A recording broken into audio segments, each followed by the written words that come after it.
بسم اللہ الرحمن الرحیم نحمدہ ونصلی ونسلم علی رسولہ الکریم وعلی آلہ وصحبہ وازواجہ وآل بیتہ اجمعین اللہم صلی علی محمد کما ہوا آلہ ومستحقہ عدد کل حرف کتب ویکتب الی ابد العابدین ودہر الداہرین یا ارحم الراحمین یا رب العالمین اما بعد درود شریف پڑھیے۔ میرے محترم دوستو بزرگوں، حق تعالی شانہ کا کرم اور اس کا احسان ہے کہ اس نے ہمیں ایک دفعہ پھر یہ رات عطا فرمائی، اپنے ذکر کی توفیق عطا فرمائی، اپنے حبیب و محبوب شاہ محبوبان عالم سرکار دو عالم صلی اللہ علیہ وسلم کی یاد کی اور آپ کے ذکر خیر کی توفیق عطا فرمائی۔ اس نعمت کے ملنے پر حق تعالی کا جتنا بھی شکر ادا کیا جائے کم ہے۔ میرے محترم دوستوں، ہم اور آپ جس شب میں بیٹھے ہیں، اس شب کو احادیث مبارکہ میں 4 ناموں سے پکارا گیا۔ ایک نام قرآن میں آیا لیلہ مبارکہ۔ لیل عربی میں کہتے ہیں رات کو، اور نہار کہتے ہیں دن کو۔ تو لیلۃ القدر یعنی شب قدر کی رات، لیلۃ المبارکہ برکت والی رات۔ تو رات کو لیل کہتے ہیں، اور اسی لیے مجنوں کی لیلا کو لیلا اسی لیے کہتے تھے کہ وہ بھی رات کی طرح کالی تھی بیچاری، لیکن محبت جس سے ہو جائے۔ نام اس کا کچھ اور تھا، لیکن وہ اتنی کالی سیاہ تھی بیچاری، لوگ اسے لیلا یعنی رات کہہ کے پکارا کرتے۔ تو یہ رات قرآن کریم میں اللہ فرما رہے ہیں یہ مبارک رات ہے، برکت والی رات۔ اور نبی کریم صلی اللہ علیہ وسلم نے فرمایا یہ لیلۃ الرحمہ، رحمت والی رات ہے، برکت والی رات ہے، یہ رحمت والی رات ہے۔ اور لیلۃ المغفرہ، یہ مغفرت کی رات ہے۔ اور لیلۃ الصدق، دستاویز تحریر ہونے کی رات ہے۔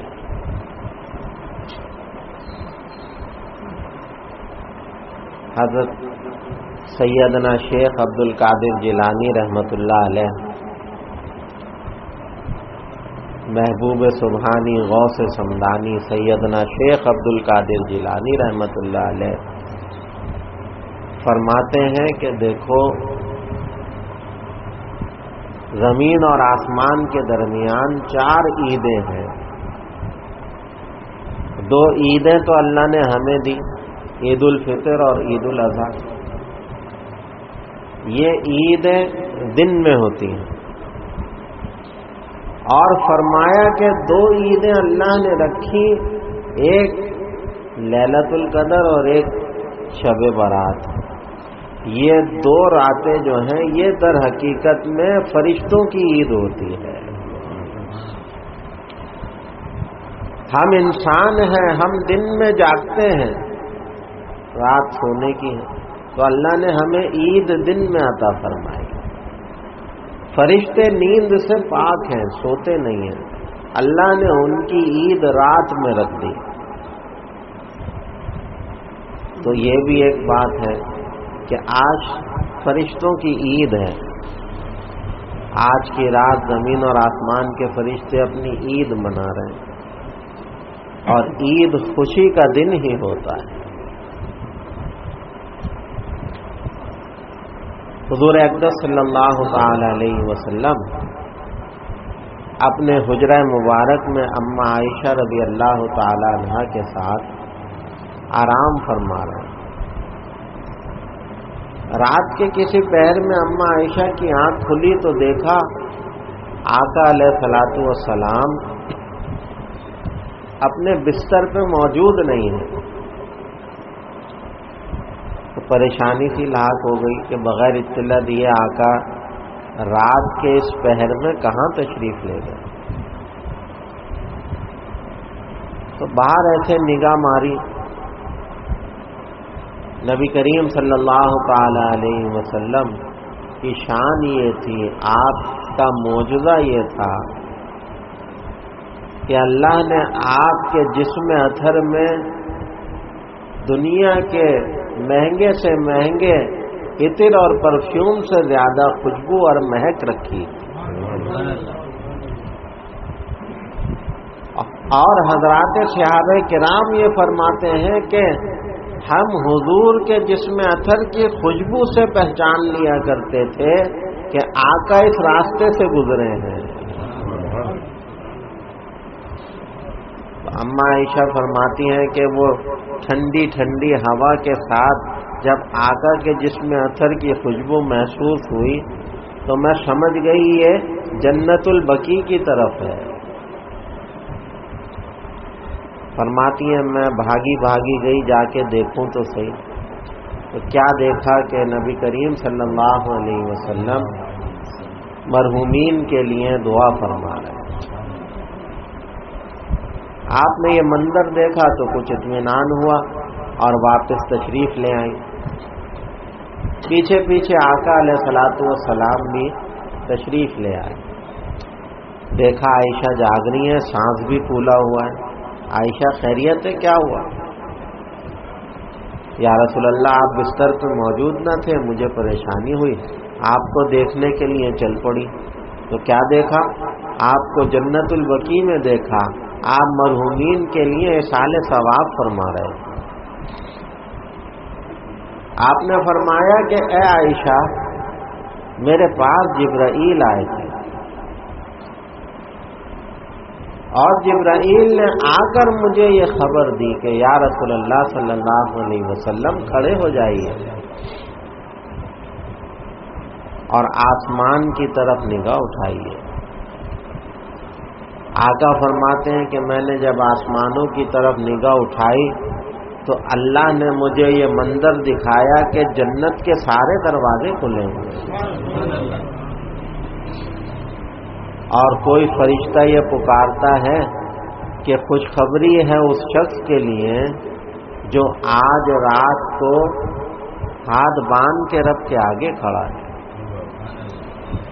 کوئی فرشتہ پکار رہا ہے کہ خوشخبریاں ہیں، بشارتیں ہیں اس شخص کے لیے جو اس رات میں رب کے آگے رکوع کر رہا ہے۔ خوشخبریاں ہیں، بشارتیں ہیں اس شخص کے لیے جو اس رات میں رب کی بارگاہ میں سجدہ ریز ہے۔ خوشخبریاں ہیں، بشارتیں ہیں اس شخص کے لیے جو اس رات میں اللہ کی بارگاہ میں اپنے گناہوں کی مغفرت طلب کرتا ہے۔ خوشخبریاں اور بشارتیں ہیں اس شخص کے لیے جو اس رات میں اللہ سے اپنی حاجتیں طلب کرتا ہے۔ فرشتے بشارتیں سنا رہے ہیں۔ آقا فرماتے اما عائشہ کو بتا رہے ہیں کہ جبرائیل نے مجھے بتایا کہ یا رسول اللہ آج کی رات لیلۃ النصف من شعبان، شعبان کی 15ویں شب ہے، اور آج کی رات اللہ تعالیٰ اپنی رحمت کے 300 دروازے کھولتے ہیں۔ 300 دروازے، اور اللہ تعالیٰ اتنے گناہگاروں کی بخشش اس رات میں فرماتے ہیں جتنا قبیلہ بنو کلب کی بکریوں کے جسم پر بال۔ سب سے سرمایہ دار قبیلہ۔ علماء نے لکھا ہے کہ اس قبیلے کے پاس ہر وقت 70,000 سے زائد بکریاں موجود رہتی تھیں. تو کتنے بال ہوں گے؟ لا تعداد. اللہ مغفرت لے کر مغرب کے بعد ہی سے آسمان دنیا پہ تشریف لے آئے. حل من سائل، ہے کوئی آج ہم سے مانگنے والا؟ ہم تو جھولیاں بھر بھر کے عطا کریں گے. حل من مستغفر، ہے کوئی استغفار اور توبہ کرنے والا؟ آج ہم مغفرت کے خزانے لٹائیں گے. حل من مسترزق، آج ہے کوئی ہم سے روزی مانگنے والا؟ ہم اس کو بے حساب روزی عطا کریں گے. حل من مبتلا فاعافیہ فیہ، اور ہے کوئی بیمار، کوئی تکلیف زدہ جو آج کی رات ہم سے شفا مانگے، ہم اسے شفا عطا کریں گے.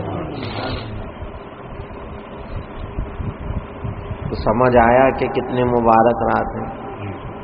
اللہ کی طرف سے پوری رات اعلان ہو رہا ہے کہ مانگنے والوں آ جاؤ، ہم سارے خزانوں کے در کھلے ہیں. آقا نے فرمایا کہ میں نے جبریل سے پوچھا کہ یہ بشارتیں، یہ خوشخبریاں کب تک ہیں؟ فرمایا حتی یطلع الفجر، جب تک فجر طلوع نہ ہو جائے. فجر تک یہی رحمتیں، یہی برکتیں عطا ہوں گی.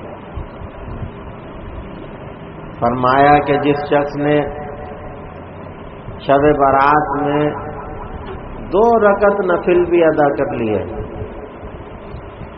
اللہ زیادہ کی توفیق دے تو نور علی نور، 2 رکعت نفل رب کی بارگاہ میں اخلاص کے ساتھ پڑھ لیے، تو فرمایا اللہ تعالی اگر اس کے گناہ سمندر کے قطروں کے برابر ہوں گے، ریت کے ذرات کے برابر ہوں گے، آسمان کے ستاروں کے برابر ہوں گے، زمین کے درختوں کے پتوں کے برابر ہوں گے، اگر اس کے گناہ اتنے وزنی ہوں گے کہ ساری دنیا کے پہاڑوں کا وزن اکٹھا کر لو، تو اللہ ایسے گناہگار کی بھی بخشش فرما دے. اللہ ایسے گناہگار کی بھی بخشش فرما دے. تو میرے بھائیوں، یہ شب برات ہے. اس رات میں اللہ تعالی مغفرتیں بھی ہیں، رب کی رحمتیں بھی ہیں. رحمت کے رب کی رحمت کے 300 دروازے کھلے ہیں.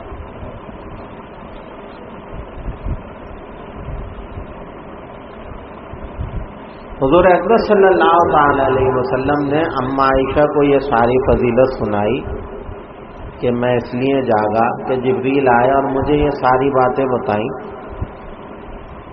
تو میں اس رات میں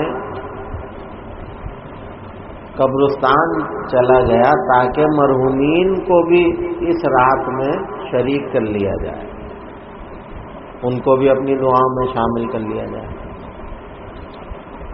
پھر آقا نے فرمایا کہ اے عائشہ، اگر تم مجھے اجازت دو تو کیوں نہ بقیہ جتنا بھی وقت ہے وہ ہم اللہ کی یاد میں گزار دیں. تو بھئی کیا اعتراض ہو سکتا تھا؟ نبی کریم صلی اللہ علیہ وسلم نے اللہ کی بارگاہ میں ہاتھ باندھے اور نماز پڑھنا شروع کر.